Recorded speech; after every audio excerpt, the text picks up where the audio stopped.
ای کې یو دوه پوښتنې ما نه چا کړي دي. اگر زما ورته ویلو چې تپوسونه ډېر مه کوئ، نه دا زمانه د تپوسونو ده، اراده او کوشش دا کوئ چې خدای خم د لاسه کوي او بد مه کوي. یو خبره دا وه چې کوم خلق اووه کسه باندې قرباني کوي، نو دې کې د یو سړي پیسې چې حرام وي، نو د نورو قربانۍ څه پوزیشن دی؟ مسله دا ده چې په اووه کسانو کې د یو سړي پیسې حرامې وي، نو د دې شپږو قرباني نه کېږي.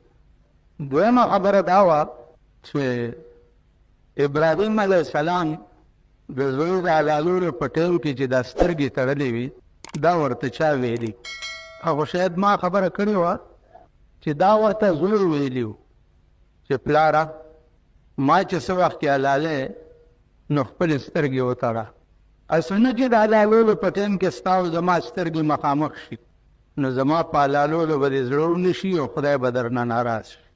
دا خبره زړه کې چا اچولې وه؟ دا خبره د زړه کې خدای پاک اچولې وه د زوی ته چې چونکې د خدای اراده او غرض د زوی حلالول نه و، دا خو امتحان و. نو که سترګې پرانیستې وې او ګډ راتلې د خپل قسم ناستې، نو بیا خو ده ته پته لګېده، نه چې دی پوه هم نه شي چاړه پرې راکړی، دا یقین ورته راشي چې ما زوی حلال کړو، ځکه چې دا خو ډېر عظیم امتحان. نو ما ته وایي چې که دا خبره اوسه پورې داسې پاتې، ما که دا اوسه پورې داسې پاتې وی، نو شاید چې په قربانو څوک جنت ته تللی، نو یو سړی به هم نه وی تللی، ځکه چې کوم سړی داسې شته چې د قربانۍ پورې زوی حلال دې زمانه کې یا تېر شوو زمانو کې. دا خو د ابراهیم علیه السلام جګره وه چې ابتلا او امتحان پرې راغی او الله پکې داسې کامیاب کړو چې دنیا کې مثال نشته. دا خو په زنانو کې د بیبي هاجرې زړه و چې د اختر په ورځ ښځې ماشومان جوړوي او تیاروي د اختر د خوشحالۍ لپاره، او دې د اختر په ورځ زوی تیارولو د حلالولو دپاره. یو شاعر وایي چې اختر د کومو خلکو اختر دی؟ هغه وایي چې عید و عید کې جس عید میں ہو یاد خلیل، عید و عید کے جس عید میں ہو یاد خلیل، جس نے بیٹے کو کیا پیشکش رب ذلیل. زوی خدای ته پیش کړو، او زوی څنګه ننھی سی جان نے ایمان کی عزت جانی، ننھی سی جان نے ایمان کی عزت جانی، عید کا دن ہے اور جان کی ہے قربانی. ماشوم ځان د ایمان عزت داسې پیژندلی و چې د اختر ورځ و، په څومره خوشحالۍ پلار سره د حلالولو دپاره روان. الله دې زمونږ د زمانې په بچو رحم.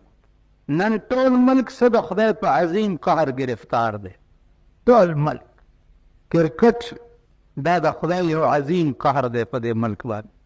دا هاکي میچونه دا د خدای یو عظیم قهر دی په دې ملک باندې.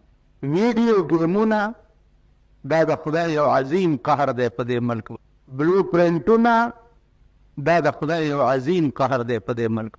نن ستا تمام ماشومان چې دي هغه دې حرکتونو تباه او برباد کړ. بیا ټلویزیونونه ورکوي، پلارانو ورته اغوستي، میندو ورته اغوستي، ټوله شپه بیا د کرکټ او د هاکي میچونو ته ناستي او ګوري. یو ملک و چې هغې ته جرمن وایي، د کرکټ میچ چې وکتل ماښامه پورې ډېر شو، هېڅ پته ونه لګېده. ټول ملک یې د کرکټ میچ بند کړو چې دا څه شی. نن تاسو خپل اولاد ته ګورئ، دې نه پس به ترې څه جوړېږي.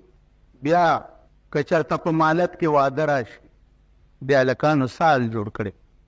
نو عزیزانو عرض مې دا و چې د ابراهیم علیه السلام زوی د 12 کالو اسماعیل به مونږ کوم ځای نه پیدا کوو بچیتوب دپاره، او ابراهیم غوندې پلار به کوم ځای نه پیدا کوو، او هاجرې غوندې مور به کوم ځای نه پیدا کوو.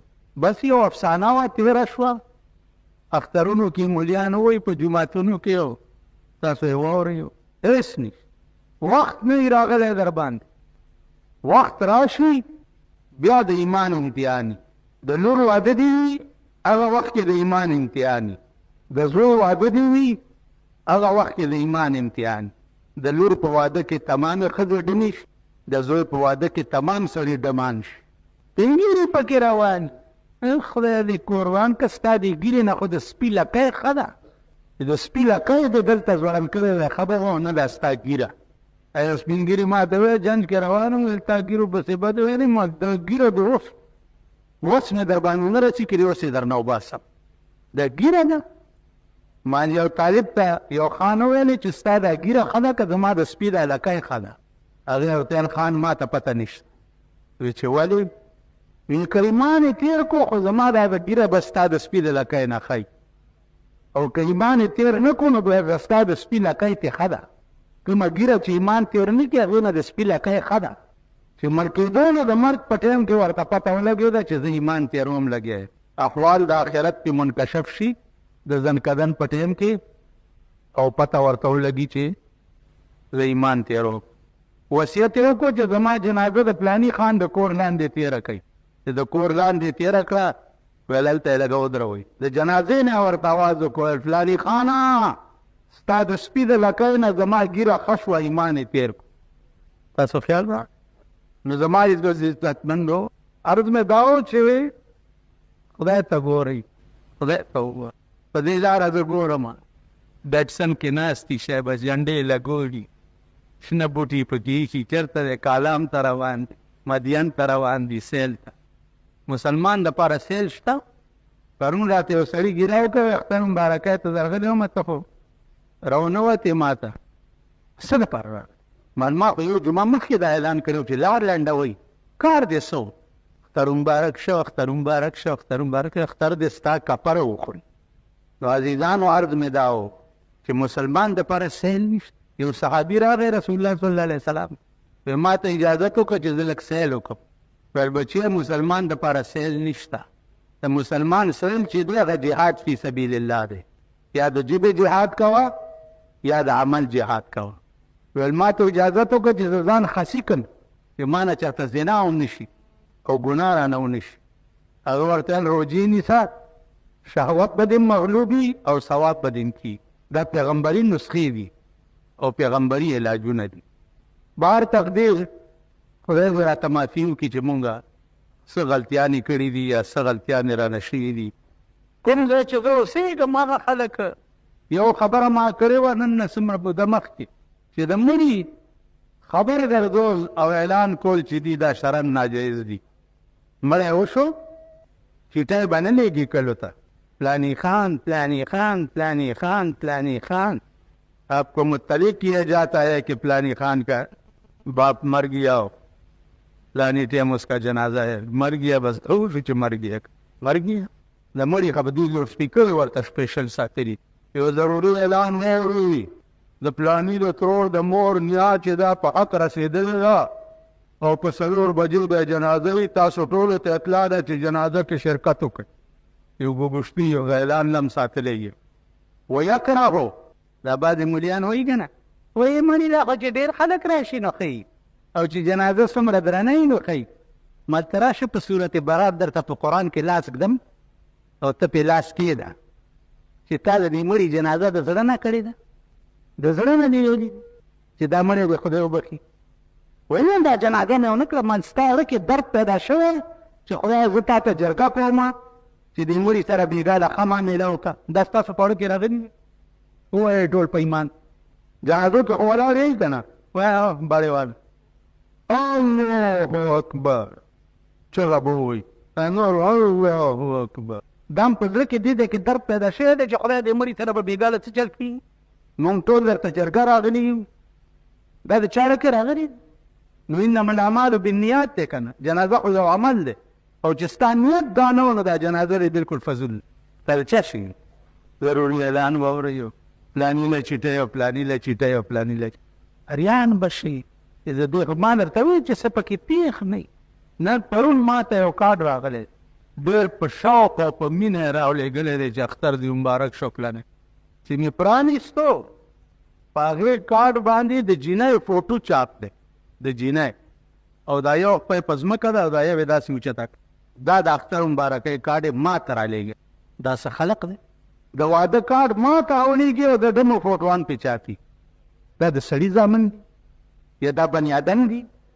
نو عزیزانو عرض مې دا و چې په خدای قسم پیشو ورونه یو پیشو وایي پیشو تر هغې پورې شیخ ای چې په مږو نه یې پېښه پیشو زبرګه ده او نیکه ده خو ته ورته مږه لږه مخامخ وښایه بیا وګوره چې دا پیشو څه کوي موږ د پیشو ورونه یو څه راباندې پېښ نه دي چې راباندې پېښ شي بیا د ځان تماشه کوه چې ستا هغه زبرګي څه شوه او ستا هغه ولایت اوس به کوم ځای نه پیدا کوې چې ورځ دې تېره په شومی کړه شپه له خوابه ورځ دې تېره په شومی کړه شپه له خوابه خدای به کله یادوي خانه خرابه ورځ دې پسې کې تېره کړه او شپه دې پسې کې تېره کړه نو خدای به کله یادوي ورځ دې تېره په شومی کړه شپه له خوابه خدای به کله یادوي خانه خرابه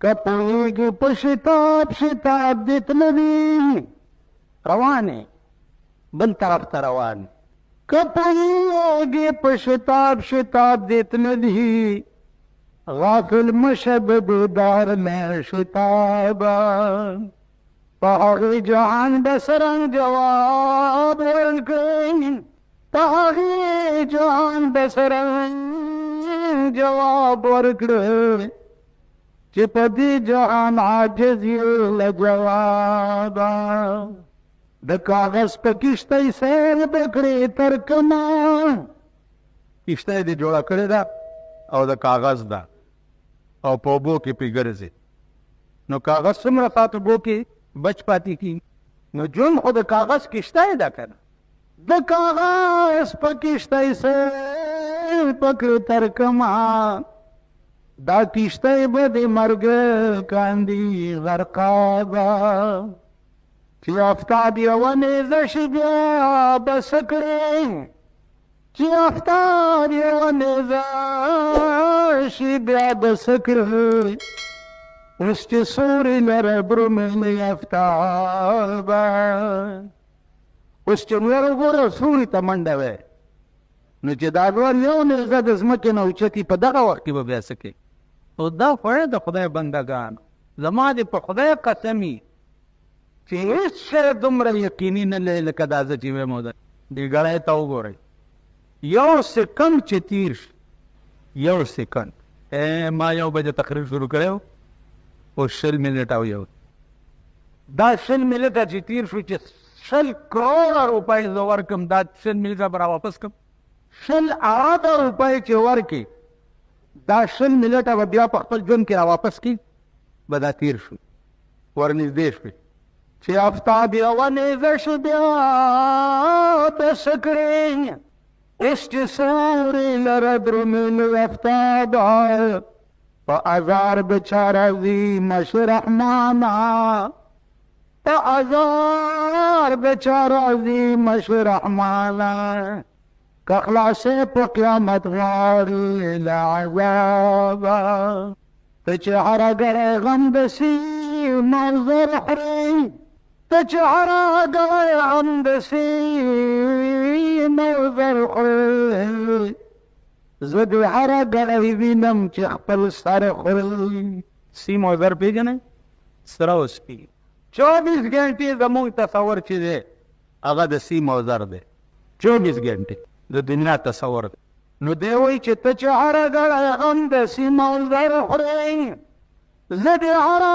ګړی وینم چې خپل سر خورئ عقوبت به د یو خڼ د سینې وځي عقوبت به د یو خڼ د سینې وځي ته چې تل په هر یو خاخ باندې ثمر خورئ په هر د ونې په ډکي چې کښېنې او میوه خورئ یو ورځ به دا ډکه ستا په سینه ننوځي او ته به مړ شې عقوبت به د یو خڼ د سینې وځي ته چې تل په هر یو خاخ باندې ثمر خورئ و بې انصافه که چا تله د انصاف په لاس کې درکړه که چا تله د انصاف په لاس کې درکړه نو خپل خر به بل اسب برابر کړي.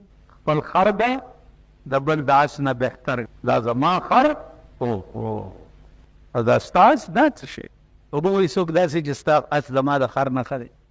که چاته له د انصاف په لاس کې درکړه نو خپل خر په بل اس به برابر کوي.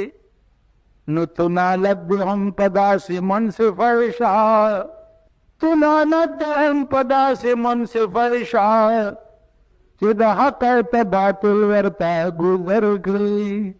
بدخواهانو ته څوک نیک نصیحت نه کوي، بدخواهانو ته څوک نیک نصیحت نه کوي. رحمان ستا په غم شریک دی که باور کړې. اوبه کې څوک دی زه درته خپل دغه نه کوم. په وړوکي اختر کې درک مونځ وکړو او لاس ماس چې میلاو شو دا خلکو لاسونه میلاوي ډېر.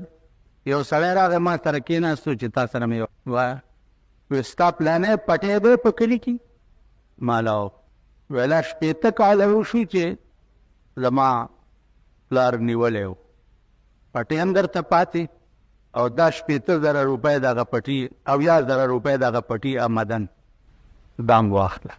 ما ته وایي مال خان ویلی مال په مسله ناست یم زما د خدای په ذات قسم چې دا 80,000 روپۍ مې هم در وبخلې هغه پټی مې هم در وبخل. ویلې ولې؟ مال بس چې تا کې دومره لوی ایمان دی چې ته د 80 کالو فیصله ما سره کوې نو زه هم د پیغمبر په مسله نن تا سره د ایمان ثبوت درکو. اوبه کې څوک داسې زما عزیزانو هر کار آسان دی خو په امتحان کې کامیابي ډېره ګرانه ده. هر کار آسان امتحان راغی قرآن کې راځي ولمن خاف مقام ربه جنتان. ولمن خاف سورت رحمان کې وګورئ الله وایي چې کوم سړی چې په یو ګناه قادر شو او تېرستو شو چې دا خو ګناه ده نو چې د خدای د یاري په ګناه قادر شوي او تېرستو شوي نو الله وایي نور جنتونه خو پرېږده په قیامت کې به اعلان وکړم چې دله انعامي 2 جنته ورکوي دله 2 جنته انعام ورکوي. او ګناه قادر څه ته وایي؟ ځوانې خط تکړه چېبرې او ښځه در باندې پیښه شوه هېڅ څوک نشته او زنا ته تیار وي او تا وویل چې دا خو ګناه ده او تېرست دله هم 2 جنتان په لاره روانې پیسې پرتې دي او روچتې لیکي او دوی چې ما څه شوی مونږ ته که چا نه پرېوتې اخبار کې ورکړي اعلان وکړي ډنډوره وغږې او مالي کې پیدا شو ولدې په لاره ما سره روانه یو بزرګ او د شلو لوټې ونیو په خپه یې کېښوه چې خپه یې کېښوه ولې خطو مې شاک شو داسې ټیټ شو هغه لوټې راواغسته د بغل جیب کې او بزرګ د دې علاقې و نو ولمن خاف قادر شوی په ګناه او د الله د یارې تېرست نو جنتان دته به 2 جنته مېله. هسې خو هر سړی بزرګ دی هر سړی اولیا دی چې په ګناه قادر شي او د قدرت نه بعد ګناه پرېږدي. اسلام دا شی او ایمان دا شی. اسلام یوازې منځونه نه دي اسلام حجونه نه دي ایو فریضه ده چې خدای په سړي ایښې ده کې به که مري او که چوي زکاتونه نه دي ایو فریضه ده ستا د مال. اسلام دا دی چې په ګناه قادر شي او دا ډېر ګران امتحان در باندې راغی او پکې کامیاب شو. په ابراهیم علیه السلام امتحان راغی او حکم وشو چې هلاکه زوی دی راویني نو قرآن هغه خبره څنګه خوندناکه کوي چې فلما اسلما وتله للجبين. فلما اسلما هر کله چې پلار او زوی دواړه د الله حکم ته ګردن نهاد خدای تا ویلي چې زوی حلال که دا دی ولاړ دی زوی وایي خدای تا ویلي چې ما حلال کي دا د تیار یم. وتله للجبين ابراهيم ما ورته آواز وکړو چې او ابراهیم قد صدقت الرؤيا خوب دې رښتینی کړو امتحان کې کامیاب شوې په غوسه کېږه ما. نو عزیزانو د امتحان په وخت کې کامیابی چې دی ډېر ګران پردی مال در باندې پوخ شو نه دی امان